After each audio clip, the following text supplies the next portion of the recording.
L'ISEP est très engagé dans l'entrepreneuriat. Et si vous voyez aujourd'hui la présence massive de nos apprenants, ça montre tout l'intérêt qu'on porte sur l'entrepreneuriat et la gestion de projets et le leadership de manière générale. Parce que dans tous les cursus de formation, il y a un module d'entrepreneuriat. Pour les 28 métiers de formation au niveau de l'ISEP, il y a un module d'entrepreneuriat. Donc ça montre l'intérêt qu'il porte à cet entrepreneuriat. Féliciter également les candidats qui ont été présélectionnés parce qu'il y a beaucoup de travail derrière, parce qu'il y a la présélection et certainement depuis la recherche d'idées de projets, il y a eu beaucoup de travail, beaucoup de préparation, beaucoup de rédaction et c'est un message de félicitations. Vous dire également que quel que soit le vainqueur, quelle que soit la personne qui va être désignée pour remporter cette finale, vous êtes tous méritants et vous êtes tous promis à un bel avenir d'entrepreneur. Voilà, donc c'est ça, c'est des messages de remerciement. Remercier et féliciter également l'équipe de l'ISEP au nom du directeur. Je vois qu'il y a beaucoup de personnes qui sont très mobilisées.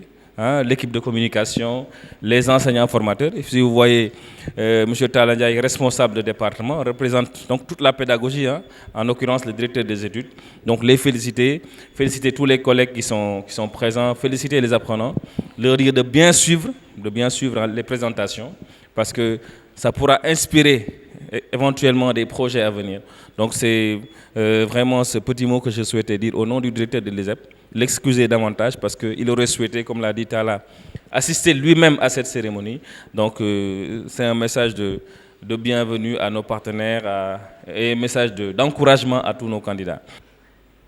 Messieurs les membres du jury, dont parmi eux les partenaires, je veux citer la ZIZ, je veux citer l'université Iba Der Thiam, je veux citer l'ISAID. Chers étudiants, chers entrepreneurs, parce que vous voyez que je maintiens, je ne vous considère pas comme de futurs entrepreneurs, mais je vous considère déjà comme des entrepreneurs. Au nom de la directrice régionale, professeur Ouidad Teba, qui aussi pour des contraintes d'agenda n'a pu être là ce matin avec nous, je voudrais vous transmettre ces salutations et ces encouragements, ces félicitations en même temps. Mais mon propos sera essentiellement aussi un propos de félicitations à l'équipe des responsables des centres d'employabilité qui ont traduit de manière très très concrète une suggestion qu'on leur avait juste faite. Ça aurait été peut-être facile de tenir chacun dans son coin le concours à Ziguinchor, à Thiès, à Dakar. Mais quand on leur a dit que nous aurions souhaité que ça se fasse de manière mutualisée, on est tout de suite tombé d'accord que ça se fasse à Thiès, à l'ISEP de Thiès, et ils se sont mis à se concerter, à se réunir pour véritablement voir comment ça devrait pouvoir se faire. Nous les avons regardés de loin, mais le résultat que nous voyons aujourd'hui conforte de ce qu'ils s'y sont bien pris et que véritablement, je pense que autant les entrepreneurs, je persiste, que vous-même qui êtes là, vous avez dû certainement passer une très belle semaine et que tout à l'heure, nous serons gratifiés de très très belles présentations. En tout cas, l'Agence universitaire de la francophonie ne pouvait être en dehors d'une dynamique, d'un processus qui s'est enclenché, puisqu'aujourd'hui, quand on parle des universités, on va dire formation, on va dire enseignement, on va dire recherche, mais on va dire aussi entrepreneuriat et insertion professionnelle. Donc par conséquent, en tant qu'association fêtière, en tant que association d'universités et d'établissements d'enseignement supérieur, nous ne pouvions être hors de cette dynamique. C'est pourquoi l'entrepreneuriat, l'employabilité est inscrite comme tel, comme axe stratégique dans le plan quadriennal de l'Agence universitaire de la francophonie 2021-2025 et je suis quasi sûr que ça va se poursuivre. Et c'est ce qui a conduit à la mise en place des centres d'employabilité qui sont en quelque sorte pour nous des dispositifs d'aide à l'insertion professionnelle, mais surtout de promotion de l'entrepreneuriat. Que dire d'autre que vous remercier, vous féliciter, vous encourager. Remercier l'ISEP encore une fois. Le directeur m'a fait tout à l'heure un message. Nous étions ensemble hier dans un séminaire sur la gouvernance et la structuration de la recherche à Dakar jusqu'à très très tard. Donc transmettez à toute l'équipe de l'ISEP, mais toute l'équipe franchement, parce qu'à travers Kumba, nous avons toujours écho de ce que vous faites pour l'ISEP, leur transmettre toutes nos félicitations et nos encouragements et leur dire que nous sommes véritablement très fiers de ce partenariat avec l'ISEP. mettant les éleveurs et les agriculteurs en perpétuel conflit. Et de nombreuses morts ont été enregistrées. Et cette situation calamiteuse ne laisse pas en rade les pays d'Afrique voisins. Face à ce fléau, autant de questions me tarautent l'esprit, à savoir comment faire pour redéfinir le potentiel alimentaire du cheptel, comment faire pour réorienter notre élevage dans une direction agroécologique et comment faire surtout pour réconcilier les éleveurs et les agriculteurs. Soudain, une piste de solution jaillit et me conduit vers Gainako, un nom peul pour un bambara, mais qui signifie le berger. C'est une start-up de gestion et de récupération des déchets ou bien des fourrages ayant perdu toute valeur nutritive. Pour ce faire, une étude a été réalisée pour hiérarchiser, catégoriser les fourrages selon leur disponibilité, selon leur degré d'appétence, selon leur digestibilité et selon leur valeur bromatologique. Ainsi, ils seront associés. Deux familles sont les plus représentatives. Les fabacées, du fait de leur haute capacité à fixer l'azote atmosphérique, et les graminées, issus des déchets agricoles, seront associés aux déchets de la pêche pour produire une nouvelle formule alimentaire à base d'azote, les briques multinutritionnelles. Un aliment anti-réchauffement climatique. Dans un contexte des cycles de sécheresse répétitifs où l'azote étant un élément indispensable mais déficitaire, il serait important de trouver une méthode de conservation durable. Et ainsi nos briques sont fortifiées en 13 vitamines, l'ensemble des vitamines qui existent sur Terre. Nos briques sont enrichies en oméga 3 et j'attire votre attention sur une étude réalisée peu connue dans le monde par Nathalie Kerouas qui dit, je cite, un aliment de bétail enrichi en oméga 3 permet de réduire de 30 à 40% la production de gaz de méthane. Qu'adviendra-t-il de ces bouteilles d'eau en plastique après usage? Seront-ils recyclables ou non? Ou seront-ils réutilisables? Ou participerons-nous à la pollution de notre cher environnement face à ce contexte de changement climatique? Chers étudiants, imaginez, chaque minute, environ 15 tonnes de plastique sont déversées dans nos océans, constituant ainsi 85% des matériaux polluants en mer. Cette situation nous confronte à une menace environnementale majeure, affectant la biodiversité, la qualité des eaux et sols, et pouvant même porter atteinte à notre propre santé par l'exposition à des substances toxiques. La pollution plastique est une menace environnementale d'ordre mondial, d'où l'intérêt d'aller vers des actions responsables et respectueuses de l'environnement pour une gestion plus efficace et rationnelle. C'est de cette prise de conscience qu'est née l'idée de projet Kenplast. Kenplast pour dire plastique par rapport aux déchets plastiques. Kenplast est une idée d'entreprise spécialisée dans le ramassage et le collecte de déchets plastiques, sourcée à travers une plateforme qui mettra en relation les ménages, les entreprises productrices par rapport à nos collecteurs affiliés. Les déchets collectés seront ramenés à l'usine de recyclage pour être transformés en granulés, PP et HDPE et fournis aux entreprises industrielles. Kenplast vise à faciliter l'accès et l'échange de déchets plastiques qui transformeront en ordures pour satisfaire les besoins de production. Des partenariats stratégiques seront noués avec des structures étatiques, à savoir le ministère de l'Environnement et du Développement durable, les ONG environnementales et certaines entreprises productrices. Par rapport à la concurrence est bel et bien existante. Beaucoup d'organisations s'activent dans le recyclage de déchets plastiques. Nous donnons l'exemple de ProPlast SN et de Sunuplast. Eux, ce qu'ils font, ils organisent des campagnes de collecte de plastique auprès de la population et disposent de certains points de collecte. Nous, notre différence par rapport à eux, c'est l'apport de la nouvelle technologie pour nous faciliter l'accès à ces déchets plastiques. Les populations pourront faire des demandes de collecte au niveau de la population et nos collecteurs affiliés seront chargés de faire le récupérage. Par rapport à le récupératif de l'analyse financière, le coût du projet s'élève à hauteur de 23 900 000, composé des immobilisations corporelles et du besoin en fonds de roulement. Notre capacité de production s'élève à 1 tonne, composée du granulé PP et du granulé HDPE. Voilà, pour une capacité de production d'1 tonne, nous allons tabler sur une hypothèse pessimiste pour la première année de 27 500 000, ce qui nous permet d'avoir un excédent brut de 3 600 000. Le crédit sollicité s'élève à 21 650 000 et l'apport personnel des porteurs du projet s'élève à 2 250 000, composant 9,4% du coût total. Le projet a bel et bien des impacts sociaux et environnementaux. Les impacts sociaux, nous avons la réduction des déchets plastiques, la conservation de nos ressources et la réduction de la pollution de l'air, des eaux et sols. Quant aux impacts sociaux, il y aura la création d'emplois par nos collecteurs affiliés. Il y aura également la sensibilisation de la population par rapport au contexte de changement climatique, les défis environnementaux. Il y aura également l'inclusion sociale. D'accord, pour commencer, on sait tous qu'au Sénégal, à cause des pénuries fréquentes d'eau et de la mauvaise qualité de l'eau du robinet, les consommateurs sénégalais sont obligés de trouver d'autres alternatives. Parmi ces alternatives, nous avons l'eau en sachet et l'eau en bidon. Deux solutions loin d'être écologiques. Si je prends l'eau en sachet, bien qu'elle soit à prix abordable, elle est souvent de mauvaise qualité car non contrôlée et contribue à notre problème de déchets plastiques. Quant au bidon d'eau, bien que ce soit de meilleure qualité, elle est souvent inaccessible au niveau du prix et contribue également à notre problème de déchets plastiques. Nous, notre solution, c'est de mettre en place un distributeur automatique d'eau installé dans les lieux fréquentés des villes du Sénégal, notamment les écoles, les marchés et d'autres lieux fréquentés, qui donne de l'eau fraîche ou chaude en fonction des convenances du client dans des gobelets en carton biodégradables, soit dans des gouttes que nous commercialisons ou également dans des bidons que nous trouvons par-ci. Et lorsque je parle de distributeur, la même question revient. Quelle est la différence entre nous, notre distributeur, et les autres distributeurs qu'on rencontre couramment dans la ville de Dakar, tels que Kainan ou Diamo au fait? Les autres distributeurs dans la ville de Dakar ciblent principalement les ménages, avec principalement des formats de 10 litres.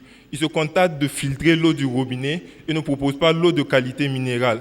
Ils proposent une eau à température standard qui souvent ne convient pas aux clients. Par exemple, lorsqu'il fait chaud, j'ai tendance à boire de l'eau fraîche, ou j'ai un peu de rhume, ou lorsqu'il fait froid, je veux boire de l'eau chaude au fait.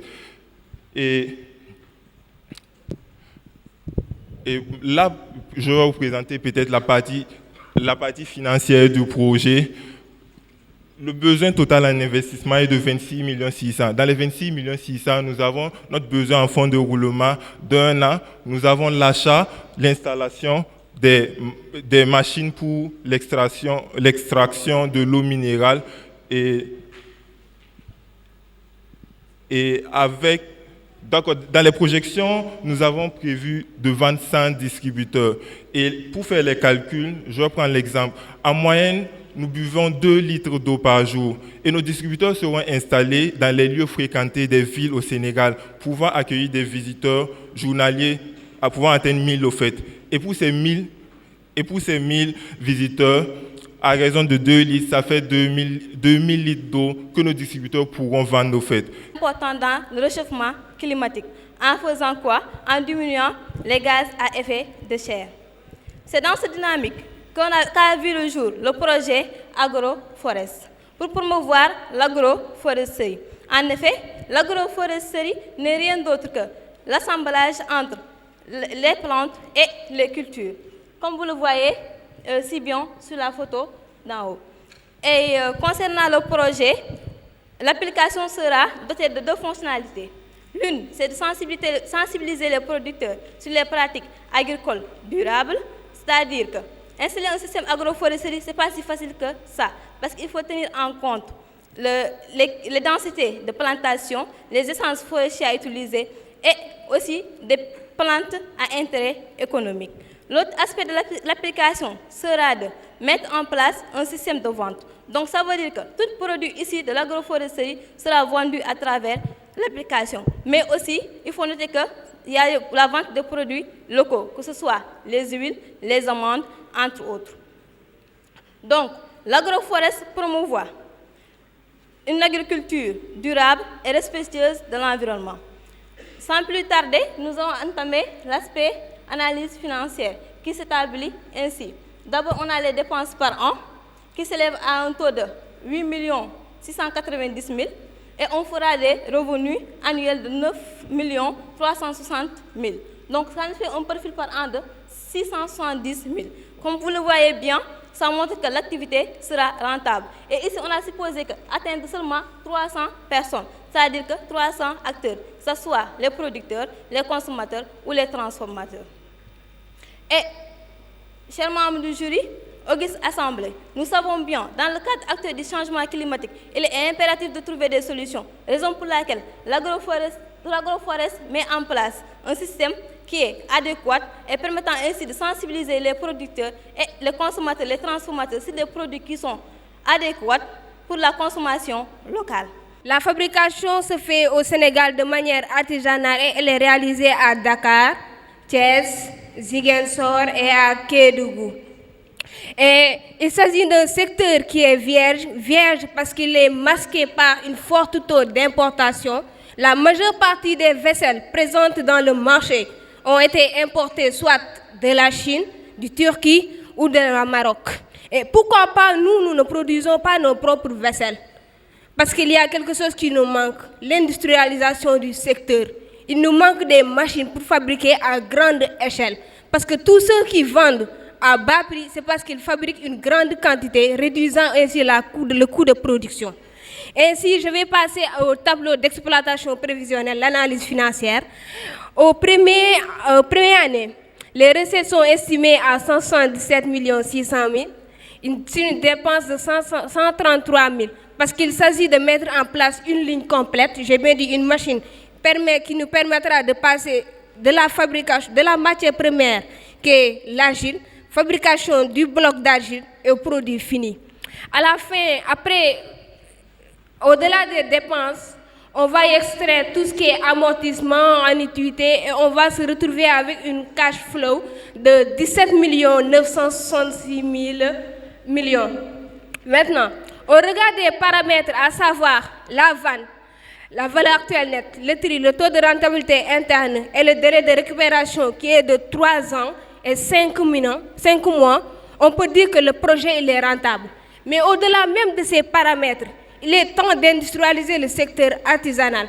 Parce que quand tu vas dans certaines régions comme Casamance, tu vois les femmes fabriquer tout ce qui est poterie, mais leur produit n'est pas vendu. Parce qu'ils proposent des prix qui ne peuvent pas concurrencer le marché présent. Mais mesdames et messieurs, saviez-vous la composition chimique de ces bouillons? Des études menées par l'association belge du diabète montrent que 10 grammes de cube contient 5 grammes de sel, alors que 5 grammes correspond à la recommandation limite journalière en consommation saline établie par l'OMS. Une autre étude menée par un chercheur, M. Abdoulaye Sarr de l'Université du Québec, montre que ces mêmes cubes contiennent environ entre 0,5 à 0,7 grammes d'aluminium.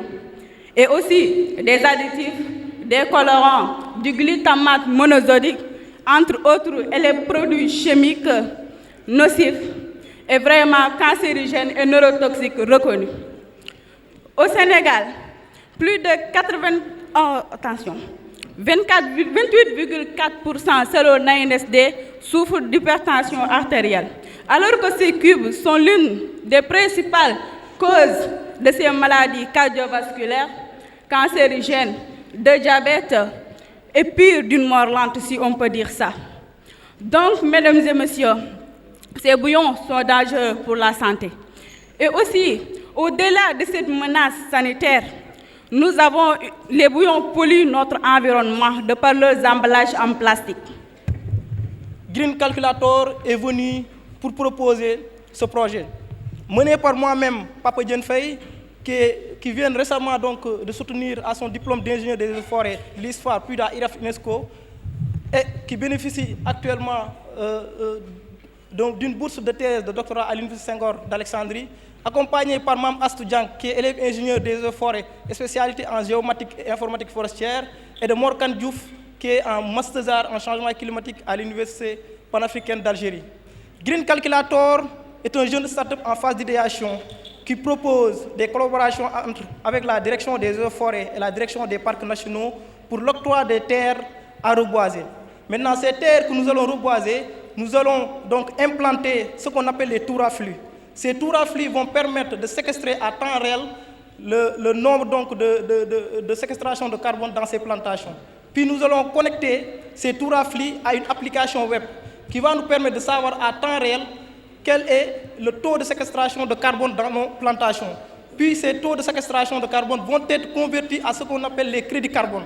Et ces crédits carbone vont être vendus aux entreprises pollueurs. Maintenant, les revenus qui seront tirés donc, de ces ventes de crédit carbone vont être partagés en deux parties. Les 50% vont être réservés à Green Calculator et les 50 autres pourcents vont être destinés au développement des populations locales environnantes à ces aires protégées que nous allons faire les reboisements. Je vais vous parler d'une révolution agricole, une approche très innovante qui va lutter contre le changement climatique, mais aussi nourrir notre planète de manière très durable. Comme vous le savez, l'agriculture durable repose sur l'utilisation intensive des produits chimiques, tels que les engrais et les pesticides. Car la pauvreté des sols, les maladies et ravageurs des cultures ont longtemps été considérés comme cause majeure des pertes de rendement dans le monde. Et ces engrais chimiques ont longtemps été considérés comme plus efficaces pour booster les rendements et les pesticides comme plus efficaces pour lutter contre les bioagresseurs. Bien vrai que leurs efficacités soient évidentes, mais leur impact négatif sur l'environnement, sur le climat, mais sur la santé des sols est de plus en plus discuté. Tout d'abord, la fabrication de ces engrais nécessite une grande quantité d'énergie fossile. Et qui parle d'énergie fossile parle d'une émission d'une très grande quantité de gaz à effet de serre. Après leur fabrication et leur utilisation dans l'agriculture très intensivement, une grande partie de cet engrais n'est pas entièrement utilisée. Du coup, il est emporté au niveau de la nappe phréatique par lessivage ou infiltration, mais aussi une autre partie est emportée au niveau des cours d'eau, créant ce qu'on appelle le phénomène d'eutrophisation. En dehors de ce phénomène, nous notons le phénomène de dégradation des habitats naturels, à l'occurrence les forêts, mais aussi les zones humides qui constituent des banques de carbone. En plus de cela, ces engrais chimiques stérilisent complètement nos terres arables. Conscients de tous ces enjeux de l'utilisation de ces engrais chimiques, nous proposons comme solution le projet BioTito, qui est un projet de fabrication d'engrais compost, d'engrais liquides, mais aussi de pesticides. L'agriculture produit un chiffre de 1264,4 milliards par rapport en 2019, par rapport en 2018 où elle donne seulement 1204 milliards, soit une hausse de 4,8%. Alors, pour vous expliquer notre système, c'est un système auquel permettre par exemple à Madame la Présidente de rester ici et d'arroser son sang qui est quelque part dans le monde. L'idée c'est d'avoir le réseau, soit le réseau Wi-Fi, soit du GSM, 3G, 4G, etc. Et je pense que... Et si vous n'avez pas tous ces réseaux-là, la société d'irrigation et de la maintenance informatique et télécommunication, avec son équipe, a mis en place une technologie appelée LoRa ou Long Range ou Sigfox pour permettre la connexion de ces espaces appelés zones blanches. Donc tous les Sénégalais vont faire l'agriculture, permettre à... Vous êtes au bureau, vous êtes à l'école, vous arrosez votre champ. Le problème de l'irrigation est terminé. C'est pourquoi nous sommes là. Et ce projet nous demande, voilà, un coût de 4 795 480 francs. Avec Agrovet Consulting. Et j'ai l'immense plaisir de vous présenter la plateforme digitale Smart Agro Sénégal. L'explosion exponentielle de la population mondiale est un phénomène d'actualité.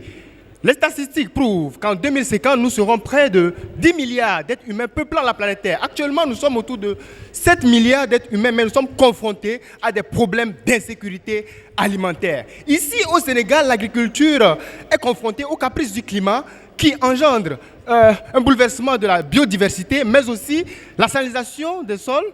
Un phénomène ici à Fatick, en Haute-Casamance, la salinisation des sols, c'est un phénomène qui limite les performances agricoles. Mais un point essentiel, c'est la faible automatisation des processus agricoles.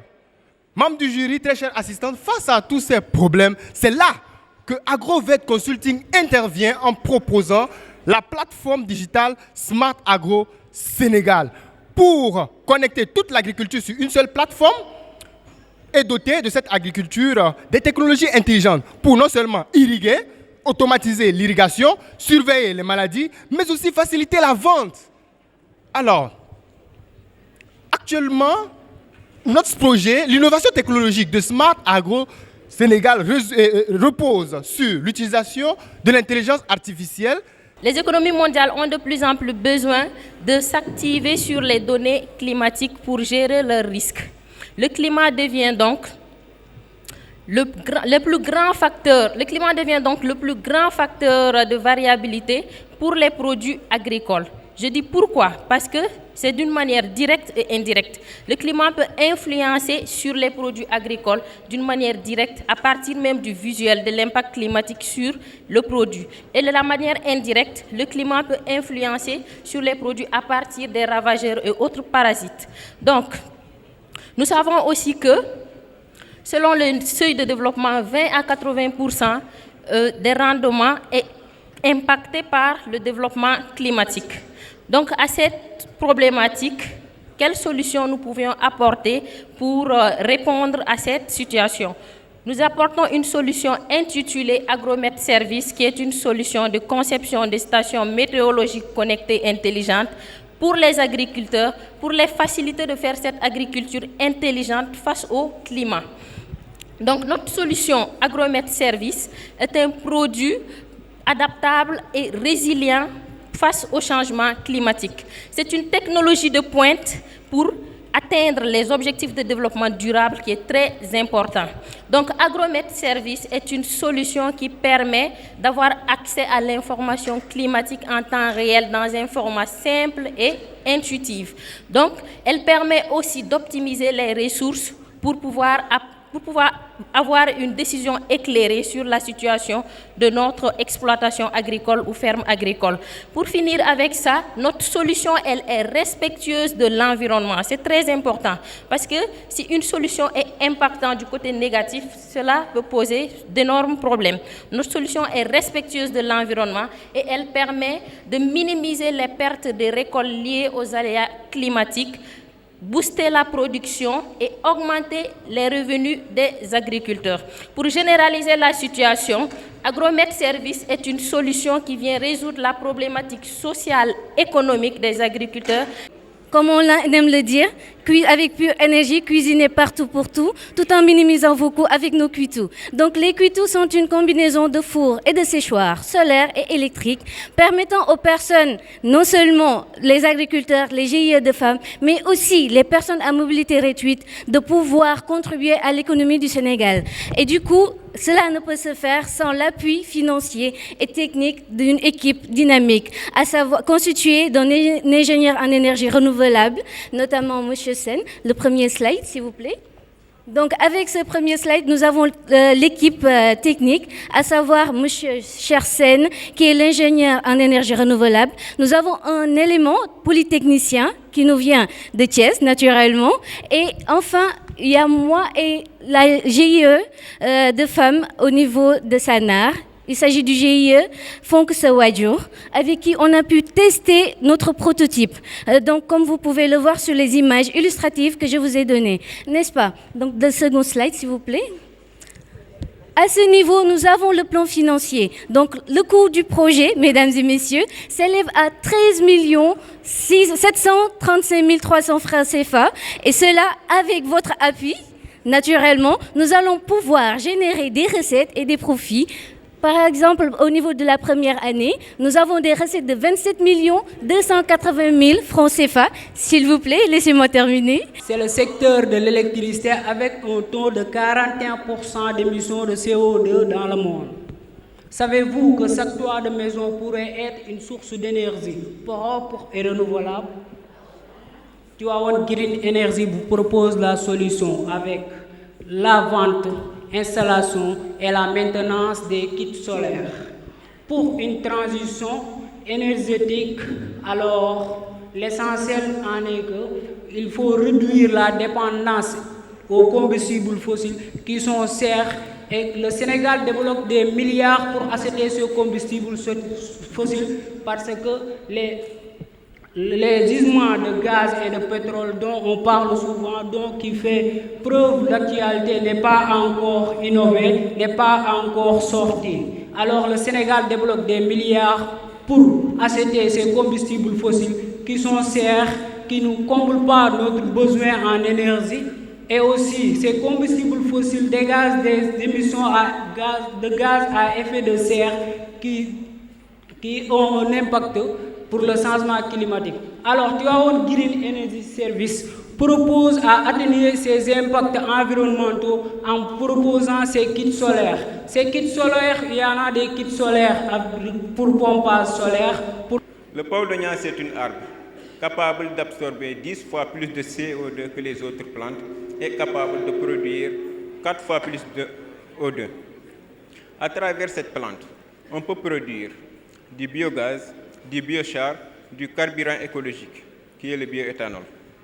Notre objectif principal est de produire et vendre le paulownia à travers des partenaires comme la Socosim, qu'on est en train de faire des démarches au niveau de Dangote et à travers les partenaires aussi, comme l'ASPE, l'Association sénégalaise pour la protection de l'environnement, Univers Service et Recycit, qui est basé à Dakar, dans la banlieue.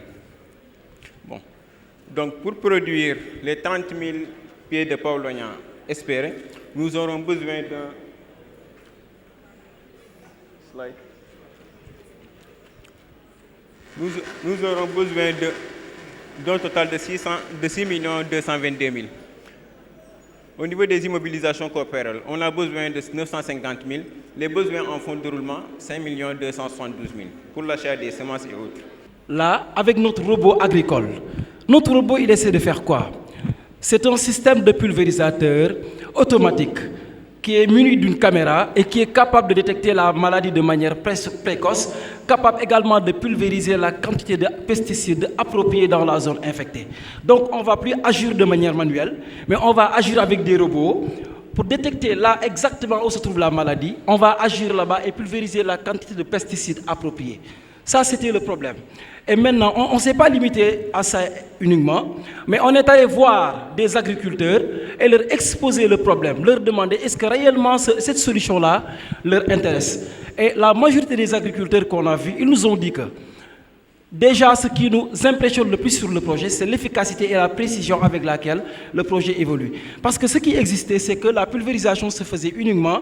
Tu viens dans les champs, tu pulvérises, mais tu n'agis pas avec précision. Maintenant, le robot, il va détecter la maladie où ça se trouve, il va essayer de pulvériser exactement la quantité de pesticides appropriés. Ça, c'est le problème qu'on compte résoudre. Là, c'est le prototype du robot.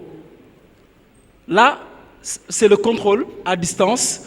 Là, c'est l'énergie. Et là, c'est la géolocalisation. C'est-à-dire que l'agriculteur, il est sur place. Mais il est capable de connaître exactement là où se trouve le robot pour agir à distance. Ça, c'était la géolocalisation. Ça, c'est le système de pulvérisateur. Et là, c'est l'intelligence artificielle qui est utilisée. Le jury veut juste prendre 3 minutes, à raison d'1 minute par membre du jury, pour donner quelques conseils.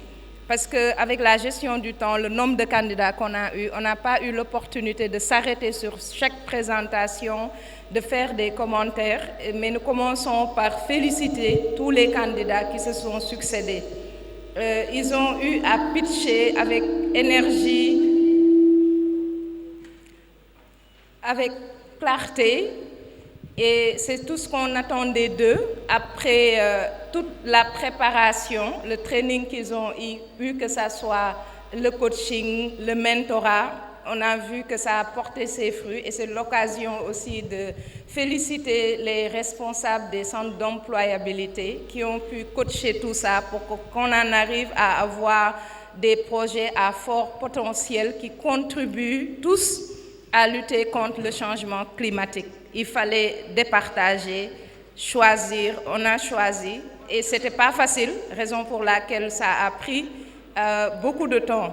Le seul conseil que je donnerai aux étudiants qui se sont succédés pour pitcher, c'est toujours d'adapter leur pitch à l'assistance, à l'assemblée, au jury. On a eu un jury composé de coachs certifiés, de responsables de projets, donc des projets qui œuvrent pour la promotion de l'entrepreneuriat et de l'innovation, pour certains dans le domaine des énergies renouvelables, efficacité énergétique. Donc il y a toujours des opportunités qu'on peut avoir dans ce domaine-là. Et c'est toujours important de leur exposer clairement le besoin c'est quoi et comment eux ils peuvent contribuer à les aider au-delà même de l'aspect du concours MIME.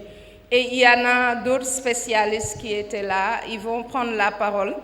Mais globalement, sachez qu'on a été très satisfait de la qualité des projets, des idées de projets, parce que c'est un concours d'idées de projets. Il vous reste du chemin, il faudra persévérer, retravailler la structuration de vos idées de projets. C'est important de le faire pour pouvoir aller plus loin dans le cadre de l'entrepreneuriat et de l'innovation. Je félicite tout d'abord tous les participants qui ont au moins fait l'effort de participer à ce programme et tous les efforts qu'ils ont consentis pour arriver là. Donc, juste un conseil, c'est de mieux structurer les projets. Parce que quand on vous demande de pitcher, c'est de convaincre le jury et le public. Vous pitchez, mais vous expliquez le projet de façon très claire. Donc, on n'a pas le droit de vous demander qu'est-ce que vous voulez faire après pitch. Là, ça n'a pas d'importance. Donc, l'essentiel, c'est de bien expliquer le projet. Automatiquement, nous, on saura ce que vous voulez faire. Par contre, on retourne pour vous demander des informations que vous pourriez présenter au cours de la présentation. Donc, félicitations à tout le monde et ne découragez pas. Continuez à mettre des efforts pour l'entrepreneuriat. Merci beaucoup. Moi, je tiens à vous féliciter tous pour le spectacle que vous nous avez offert ce matin. J'ai été très ravi d'être là. L'exercice de parler en public est très difficile. Tout le monde le sait. Il ne s'improvise pas, il s'apprend. Même pour ceux qui ont un talent inné pour le faire, ils sont obligés encore de travailler encore là-dessus. Vous nous avez présenté aujourd'hui de bons projets, des projets qui vont sûrement aider vos localités, qui vont sûrement avoir un impact qui est fort. Après, moi j'ai envie de vous dire, the sky is the limit, comme les Anglais disent.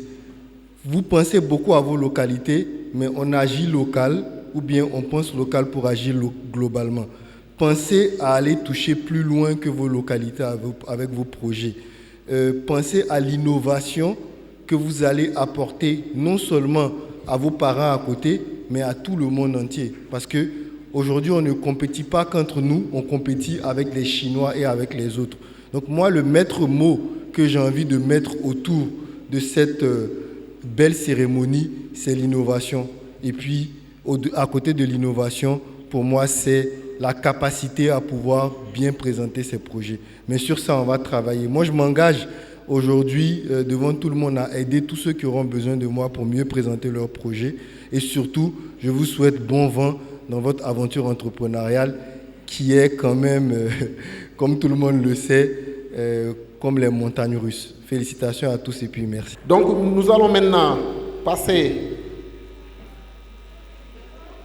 à la proclamation des résultats du concours MIME, Mon idée, mon entreprise, édition 3, organisée par l'AUF à travers les centres d'employabilité francophones.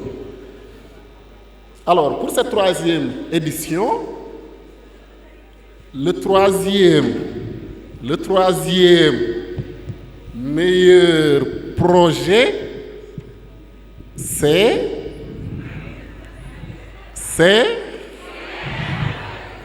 Agromètre Service.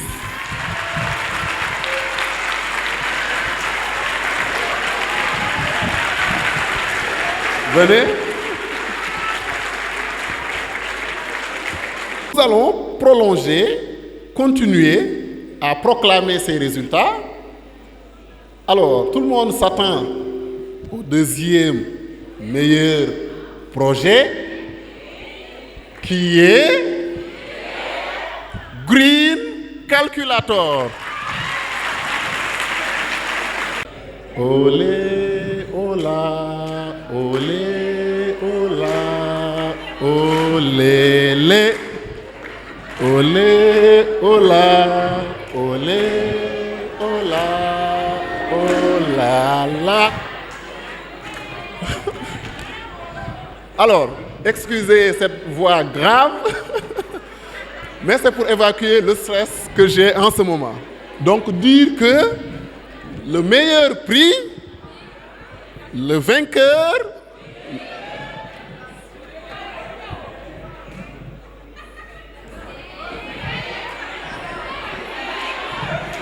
le représentant du Sénégal à la finale à Luanda, c'est Gaynako.